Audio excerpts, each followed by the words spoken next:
For years, UVM bullied the state, and they bullied other providers, and they bullied the care board, and they bullied the legislature, and it was wrong. And I remember before I came on the board gave them a 15% increase in their prices in 1 year. And they had the most vitriolic, violent, angry outburst that they didn't get 20%. If they can get rid of us, get rid of us. If we can only regulate to the level that they'll let us, we're not a regulator and I don't deserve my paycheck. So let's just go for it. Let's do what we think is right. Hello, Vermont. I'm Andy Julo. And I'm Joanna Grossman. And this is There's No Way in Creemee. Vermont politics, culture, and beyond. Thanks for joining us. Hello and welcome to There's No A in Creemee, Season 2, Episode 18. That's correct, Joanna. Yeah, it's good. It's good. We've had some challenges around episode numbers, but we are pushing through. We are proceeding in good faith. Absolutely. The spreadsheet's a mess. No, it's not that bad. But it's If you could track the history of it, that would be a mess. No, yeah, don't ever do that. No. We can't do that. I mean, you could, but I just think we deserve better than putting ourselves through that. I agree. Yeah. It's fun, though. We had an amazing guest just now today. Yeah. Owen Foster from the Green Mountain Care Board. I didn't know him before today. He's like one of the few. Yeah, me neither. Yeah, and he was just really amazing. And I really appreciated his candor with us. I feel like that's a little unusual in the administration. Well, he's technically not the administration. They're independent, but yeah. Yeah, that was nice. Just he's a longtime Vermonter. He goes back 9 generations. His family goes back 9 generations. Yes. So that was pretty interesting.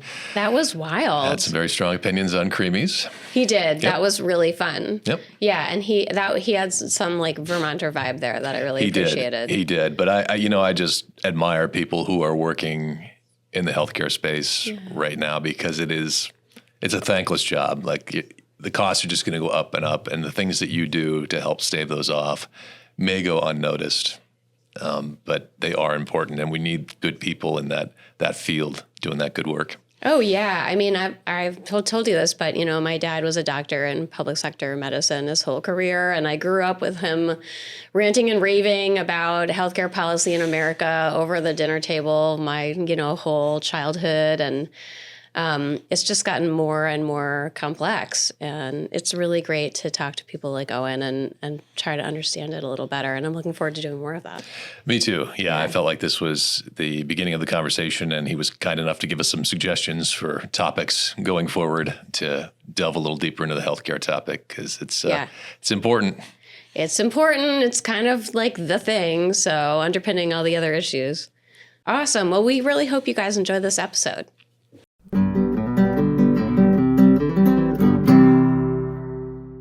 Hello and welcome to There's No A in Creemee, Owen Foster. Thank you for joining us. Thank you very much for having me. Yeah, absolutely. Do you want to introduce yourself a little and tell us about you and how you got involved with the Green Mountain Care Board? Sure. My name's Owen Foster. I am from Middlebury, Vermont. I went to law school in New York City. I was then a practicing attorney for a while in Boston and New York. And then I was a federal prosecutor for the U.S. Attorney's Office, the Department of Justice here in Burlington. I focused on healthcare fraud. I did some medical malpractice defense.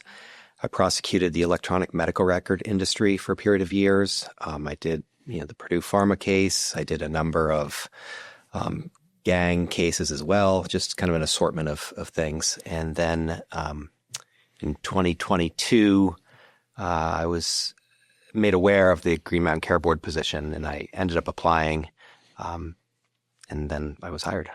Yay. So let's talk a little bit about the Green Mountain Care Board, because I think this whole system is a mystery to a lot of us here in Vermont. What are the roles that the Green Mountain Care Board plays? Great question, because I think people really misunderstand exactly what we do and what we don't do. So the Green Mountain Care Board is a healthcare regulator, and really we essentially regulate 3 things: hospital budgets, a small segment of the commercial insurance market where people buy healthcare insurance, and then accountable care organizations. So that's the regulatory bucket. And then there's another bucket where we do health policy, and some of that is sort of payment reforms and designs and systems to kind of create better incentives across the health system. A third bucket is we have a data and analytics team. And then fourth, we provide a lot of information and reports to the legislature that they request us to provide, just sort of almost like think tank kind of work. Yeah. But our ability to change the health system is really focused on those limited regulatory authorities. So in Vermont, you have a lot of employer-sponsored health insurance plans. They're called self-insured. That's the majority of commercial insurance in Vermont. We don't touch those. We have no regulatory authorities over those. And then with the health system, the providers, we really only regulate the hospitals. So if you have an independent practice or Green Mountain Surgery Center or Open MRI, we don't have any regulatory authorities over those. We also have no regulatory authority over Medicare or Medicaid, Medicare being the payer for people over 65 and Medicaid for people in more financial need situations. Cool. That is super helpful. I mean, I always hear people, I'm sure you deal with this. I always hear people blaming Green Mountain Care Board for pretty much everything. I have heard that. Yeah. And I think that anytime you're public facing, you need to be accountable for where you need to do better. And I think historically looking back, even at my tenure at the Care Board, there are things I would have done differently. And that really should be any public servant. You should look back and say, I wish I'd done things differently because it's hard to get it perfect. But where we don't have authority, people often think like Medicare Advantage is leaving Vermont. Well, why don't you do something? Well, we have no authority at all to do anything about that.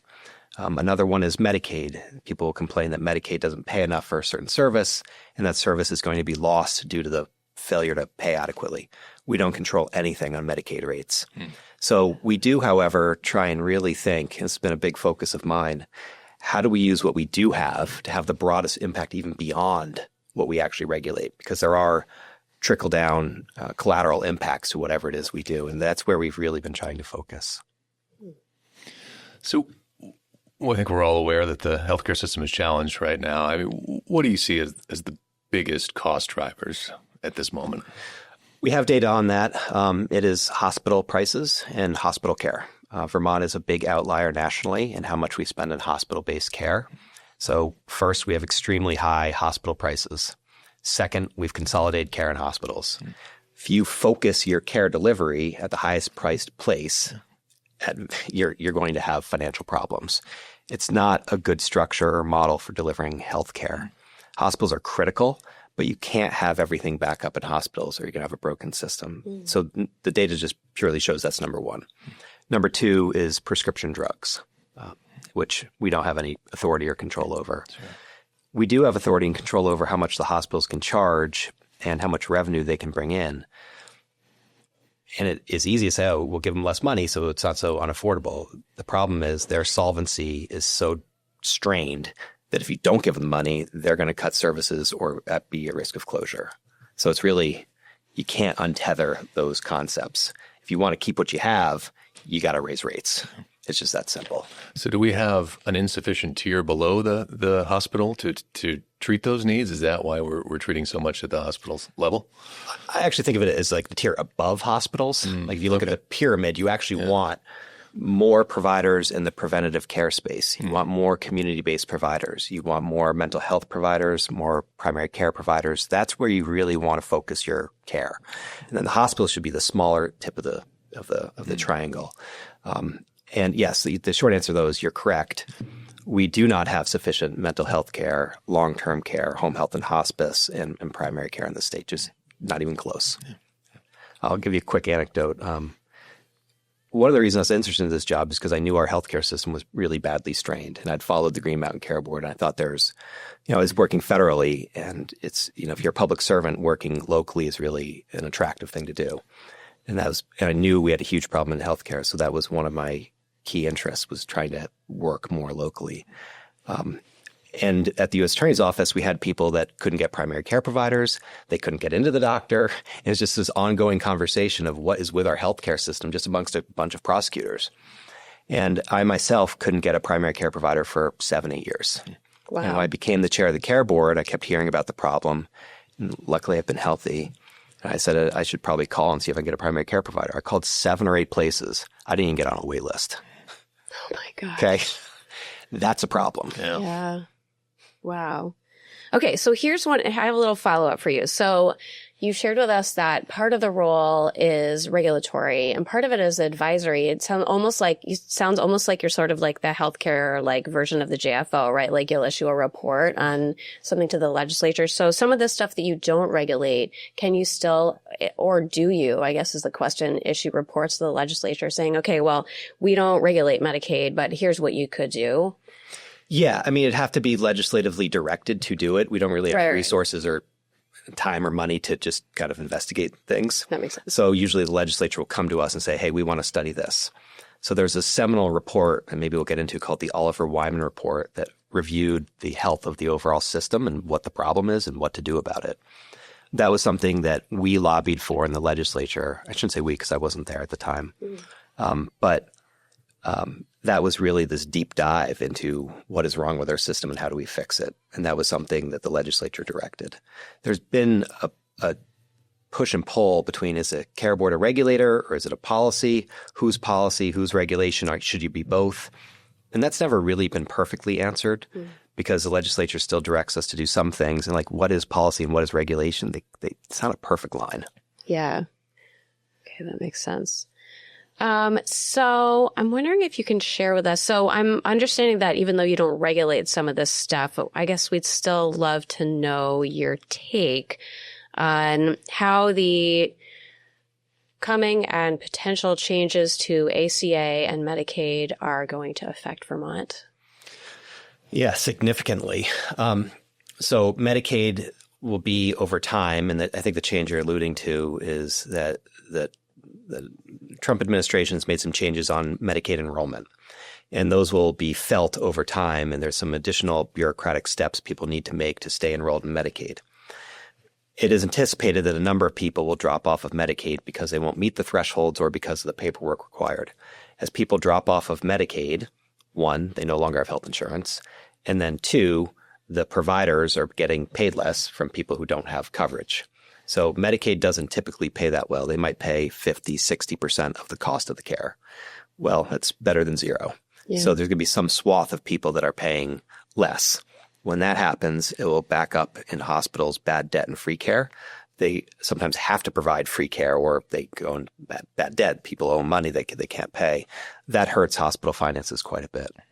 And then on the Affordable Care Act, I think it's about 30,000 Vermonters have individual plans through what's called the Vermont Health Exchange. And those plans are really, really, really expensive. There's something called the enhanced subsidies, and those go to, I think, 27,000 of the 30,000 Vermonters get those. And it reduces the price of those premiums enormously. Those are set to expire December 31st, and that was the subject of the lengthy government shutdown we just had.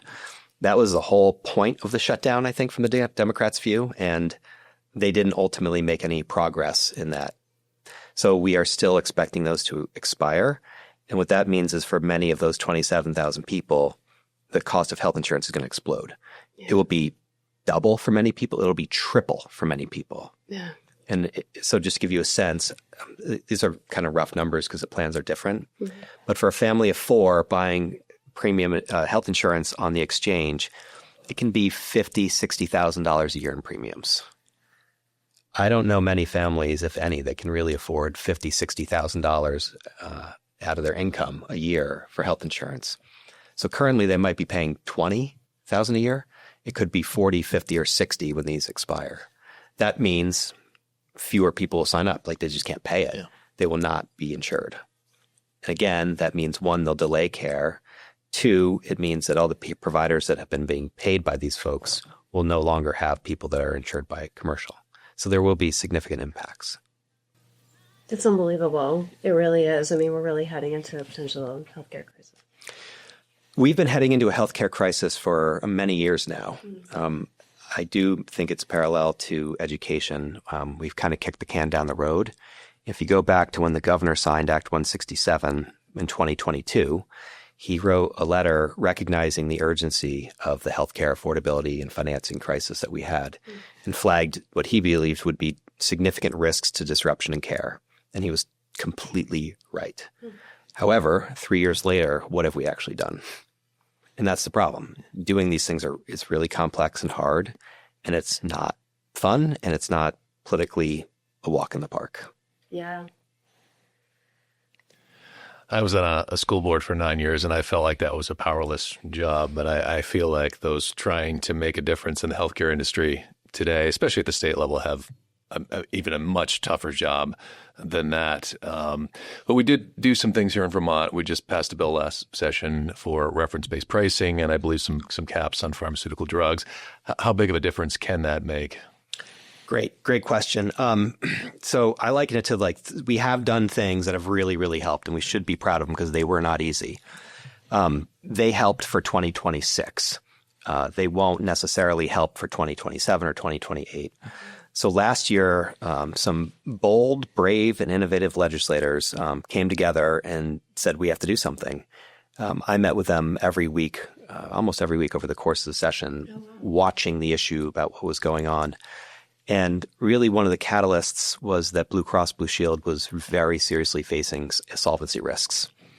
So if you want to talk about a domino effect, when your insurer, your biggest insurer, might actually not be able to pay claims, what happens? Right. I can't even really overemphasize the risk that was. So the legislature worked closely with a number of people to come up with some ideas and plans, and one of them was this cap on outpatient drug prices that hospitals charge commercial insurance in Vermont. So an outpatient drug is like oncology drugs or arthritis drugs, injectables that hospitals administer. And we found that Vermont had the highest prices on those drugs in the United States of America. Number one. And I had a real problem with that because I find it really inequitable that you're financing your healthcare system on the backs of the sickest people. And it matters because, one, it drives up their insurance costs, but two, their out-of-pocket costs. So 20% of $20,000 versus 20% of $5,000 is a big difference. So the legislature took action and they capped our outpatient drug prices that hospitals could charge. We are now the lowest in the United States of America in how much hospitals can charge for those drugs. And that was one of the biggest drivers of our ability to drive down commercial rates in 2026. That was one of the biggest. It does have impacts, though. Again, you have a fragile economic situation at many hospitals. I think that bill saved about $100 million in commercial costs. Okay, well, now hospitals are $100 million lighter than they were. Right. There are trade-offs. Yeah. So that was one. You referenced reference-based pricing. That's a longer-term strategy and tool to put in place to drive down hospital prices.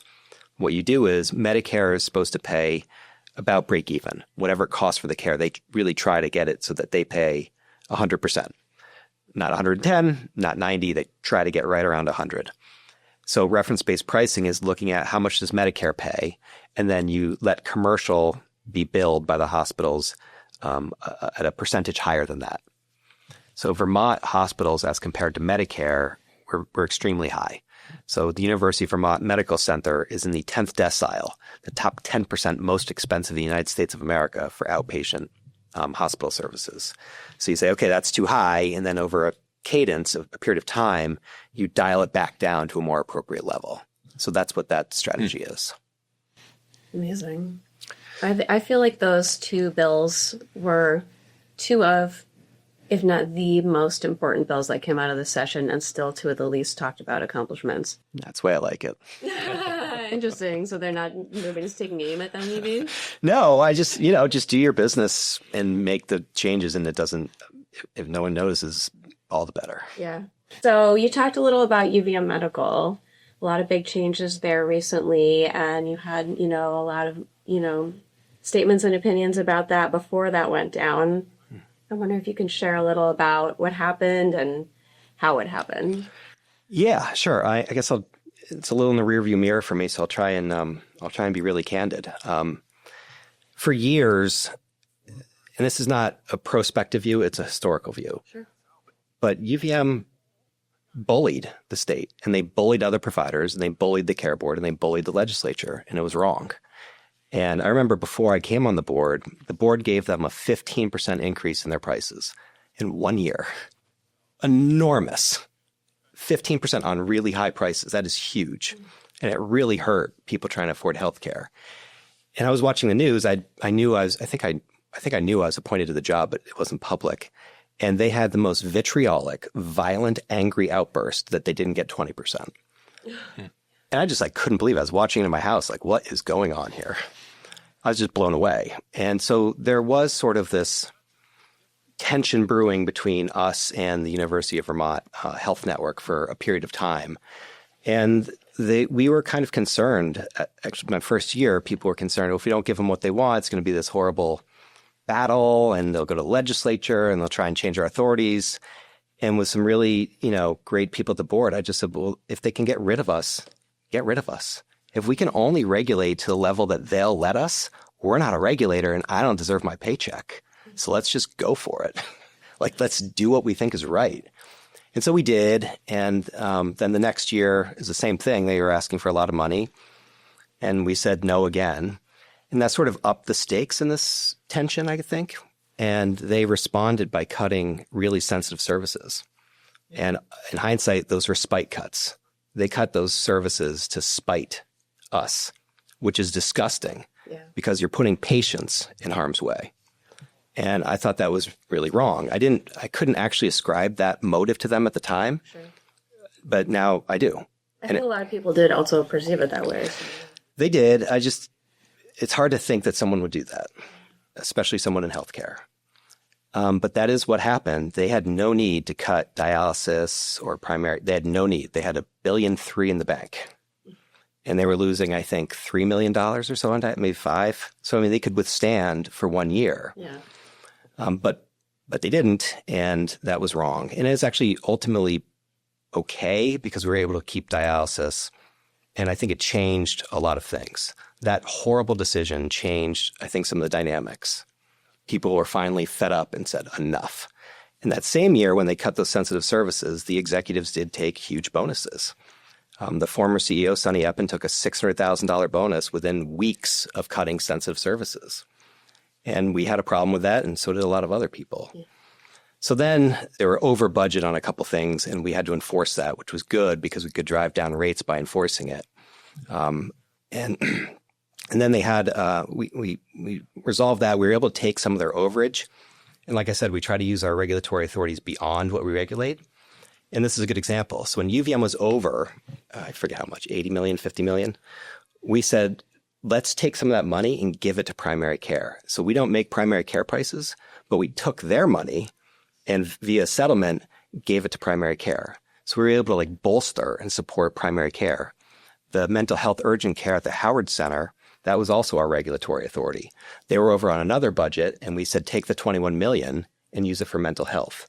So we are able to indirectly kind of do this, and it helps. We had another budget hearing. There was another budget issue, and I did a bunch of deep dive into their New York operation. It turns out they were subsidizing the New York hospitals that Vermonters don't really go to. It was costing us 9 figures easy, maybe even $200 million. And I thought that was wrong, and we said no. And then ultimately, some of the leadership changed. The CEO changed. A number of C-suite people at the network parent company left. And they're on a good path now. I think they're in a totally different spot. They're dealing with this in a much different way and really collaborating and productive. They understand they have to be affordable. They understand they got to get quality better. And they're working really, really hard. And I'd say really, really well with us. So yeah, you had to go through that, but then you get there. That's been interesting as we go to hike in the Adirondacks and we drive further and further into New York and we see UVM Medical Center just expanding and expanding. And then you contrast that with rural hospitals in Vermont talking about having to close their doors. It's a tough look. Yeah, it is. So was it Act 167 that precipitated the study that went around? Okay. Yeah. So I was at the one in South Burlington, and there were a number of primary care providers making the case that services that they provide are being reimbursed at so much of a lower level than at the hospital that they're having trouble keeping their doors open, and more of them are having to close, which is why we end up with people having to have these services in the hospital. Does that sound right to you? Is this entirely correct? Yeah. Is this something that, how do we fix that? Is it anything we can do in Vermont, or is this a bigger problem? It's a bigger problem, but there are things we can do. There are things we've done, not sufficient, but there are things. So the dynamic you're getting at is really actually one of market power. Blue Cross Blue Shield is basically a price taker from UVM and the hospitals. they don't have much negotiating leverage, and they haven't historically been able to be successful negotiating. So UVM can basically get whatever price, the max we give. We give a cap, and they're supposed to negotiate under it, but they just would always take the cap. And then they would allocate that cap across different service lines. And what I mean by that is if we said 5%, they'd say, okay, we're going up 20% on this. But then they drive volume and utilization on that 20% thing.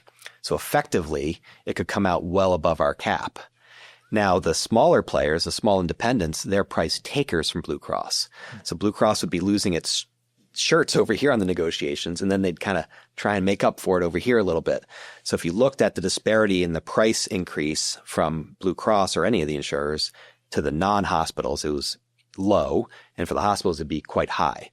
We have, through the Care Board's regulation, been able to equalize that, and I think last couple years, the non-hospitals were actually higher, a little bit higher. So we've balanced the playing field a little bit, even though we don't actually have authority on those. There are a couple things. You can have legislation that directs a minimum payment to non-hospital primary care. You can, this reference-based pricing is a strategy. We call it site-neutral payments, another one where it doesn't matter what site you go to, hospital or non-hospital, they get the same. You can do any number of those things. We are really trying to stabilize that because when the primary care providers can't make it on their own, and it's hard to make it on their own, thank God we have them, and they're wonderful. They get consolidated into the hospital. All of a sudden, those prices skyrocket. Yeah. And then the referral system matters. So where do they send their imaging? Where do they send their labs for those patients in the primary care? Well, now they send them to UVM at the UVM prices. Sure. So it's a bit of a double whammy. That is such a common theme with every issue we talk about market power and how, these like powerful, sometimes it's multinational, sometimes it's just like big national companies. They're really exerting so much power over local needs, like real, like people-centric needs. And, regulators like you have to work through this. So it's interesting, right? Because from anyone who's on a board or in the C-suite of a hospital, they have a bit of I don't blame them. They have a focus on our solvency and our ability to deliver care and retain and recruit. And that's important. But at the same time, they're not considering what they're doing and taking and how it impacts people's ability to afford care, Blue Cross's solvency, what's happening to, the little practice down the street as we take more. It's just not in their purview. So one of the things we really try and do is to educate people about, you might be right for you. It's horrible for the system. And I always share this anecdote, I think every time I speak. When I was an AUSA, assistant U.S. attorney, I'd argue a motion or a case, and I'd always think I was going to win. And then the other side would go, I'd be like, oh my God, this guy's totally innocent. What have I done?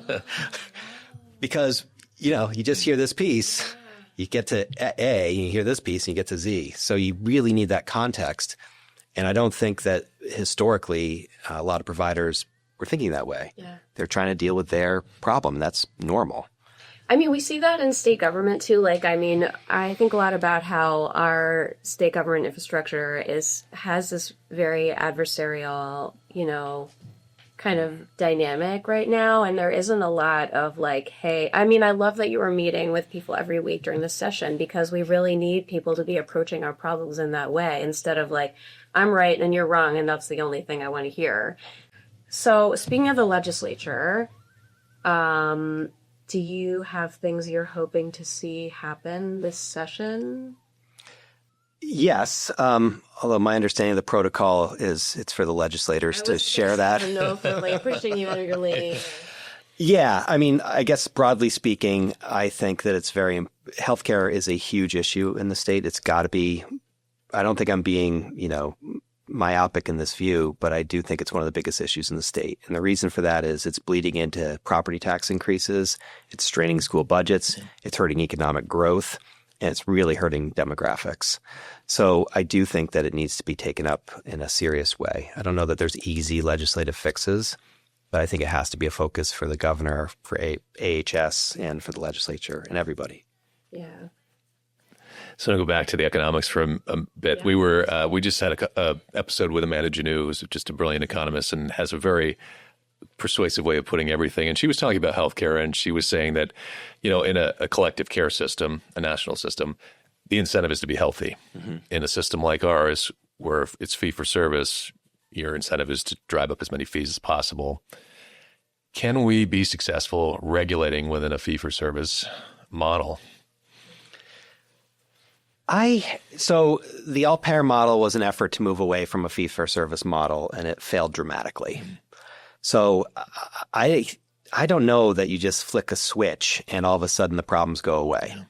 I think it's human nature with any business to try and maximize your opportunity for growth and for solid finances, whether you're in fee-for-service or otherwise. So I don't know that it's that simple.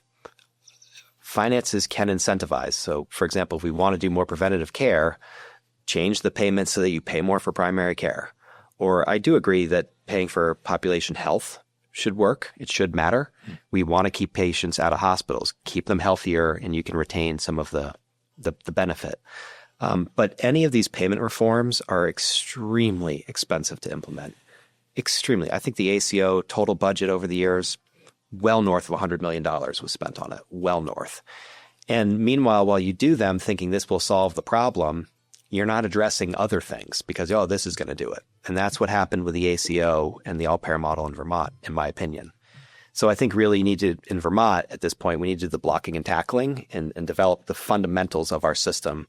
I think we've had these kind of pipe dreams, to be honest, and we've ignored some of the basics. So I would like to see us focus on the basics. I might not be a popular health policy guy saying that. So maybe one more healthcare question before we switch to our closing out.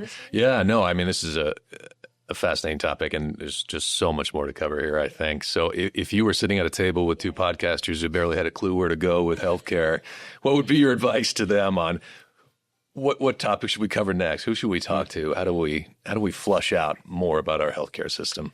So to me, all roads end at fixing the structure of our system. What I mean by that is who's delivering care, where, and how. And this goes back to the Oliver Wyman report and Act 167 and transformation. So what I think we did at the board last year and with the legislative support was we bought down insurance premiums for 1 year. That's essentially what we did. We can't take another $100 or $200 million out of UVM every single year and think we're going to have a really good academic medical center. And trust me, we need one. We need them great. But we have to do something, and that gets into the system reform that everyone's been talking about for 3 years. That, I think, is the key topic for today and tomorrow and the next year. If you don't fix the fundamentals of where we're delivering care and how, you're not going to get there. A lot of people talk about the workforce challenges, the nursing shortages.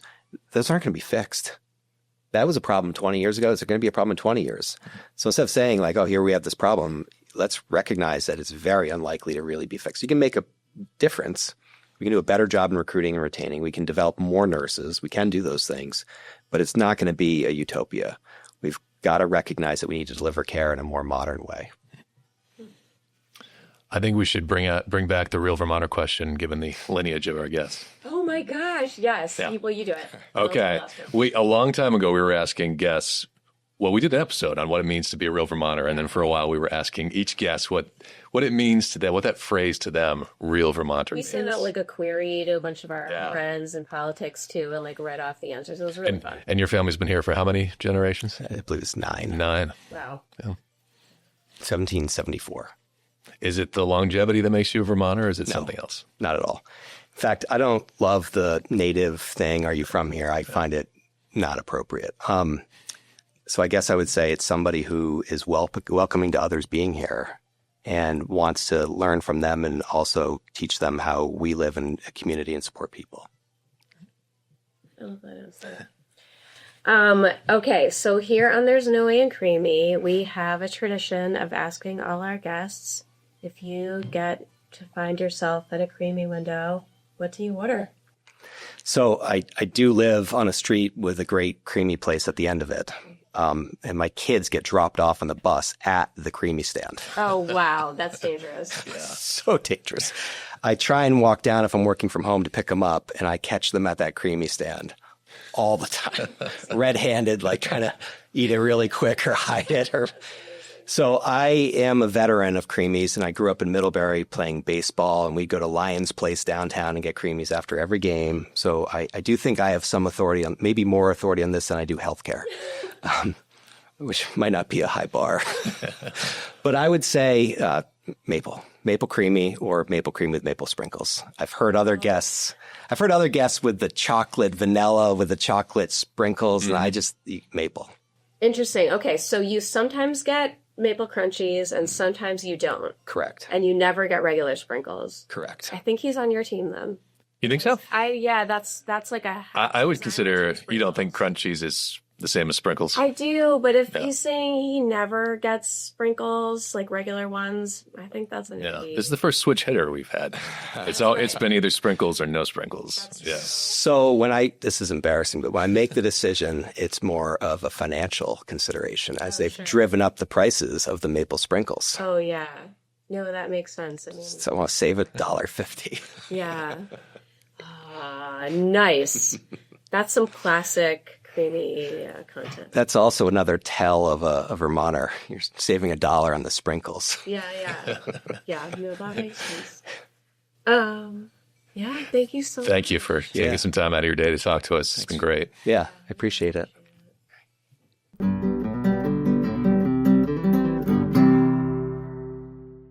Well, that brings us to the end of this episode. Thank you all for listening. Follow us between episodes for the latest updates on our socials at There's No A in Creemee on Instagram, Substack, and Blue Sky. And catch us on our next episode of There's No A in Creemee, Vermont Politics, Culture, and Beyond in Apple Podcasts and Spotify.